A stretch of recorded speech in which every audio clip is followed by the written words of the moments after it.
দেখুন, আজকে যে নির্বাচনের আগে হাইকোর্টের যে রায় সেটা ভীষণ গুরুত্বপূর্ণ। তার কারণ ওরা হাইকোর্ট দুটো কারণ দেখিয়েছেন।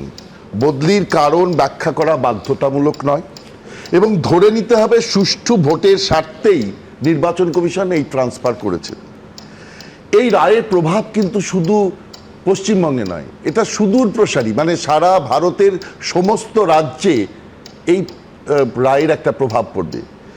দেখুন, নির্বাচন কমিশন যে কোনো রাজ্যে এখন অনেক বেশি স্বাধীন এবং অ্যাসার্টিভ হতে পারবে। আচ্ছা, উন্নয়ন কি এই 1.5 মাসেই করতে হবে, এই 2 মাসেই করতে হবে?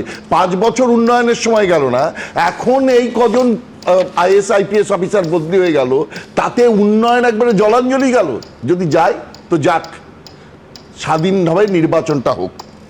রাজ্য সরকারের প্রশাসনিক নিয়ন্ত্রণ এখন অনেক কমে গেল নির্বাচন কমিশন নির্বাচনের সময়। অর্থাৎ মুখ্যমন্ত্রী নিজেই বলেছেন, মঞ্চ থেকে বলেছেন, আমাকে আর কিছু বলবেন না, আমার হাতে আর কিছু থাকলো না।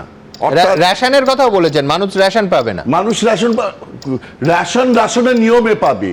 রেশনের জন্য কি IAS IPS অফিসাররা ছোটাছুটি করবে? আর additional IAS officer, additional secretary, special secretary এরা এবং সেক্রেটারি প্রত্যেক দপ্তরে আছে, তারা থাকছেন, অথচ উন্নয়ন জলাঞ্জলি হয়ে যাচ্ছে। এটা তো এই IAS IPS দের উপর একটা অনাস্থা প্রকাশ করার। কিন্তু এটা বাহ্য। এই রায়ের রাজনৈতিক তাৎপর্য কিন্তু অপরিসীম। পশ্চিমবঙ্গে যেটা এক্ষুনি বিশ্বনাথ বললেন, যে পশ্চিমবঙ্গের IPS অফিসাররা বসে বসে তারা ঠিক করেন কোন ব্লকের শাসক দলের আধিকারিক, মানে সম্পাদক কে হবে, ব্লক সভাপতি কে হবে, এগুলো তারা ঠিক করেন। তারা বিরোধী দলের যারা কর্মী তাদেরকে ভাঙিয়ে নিয়ে শাসক দলের কর্মী বাড়ান, শাসক দলের নেতা বাড়ান, এবং এমনকি তারা খুনে পর্যন্ত, বিরোধী দলের যারা নেতা স্থানীয় স্তরে কাজ করছে তাদের খুনে অভিযুক্ত হয়ে যান।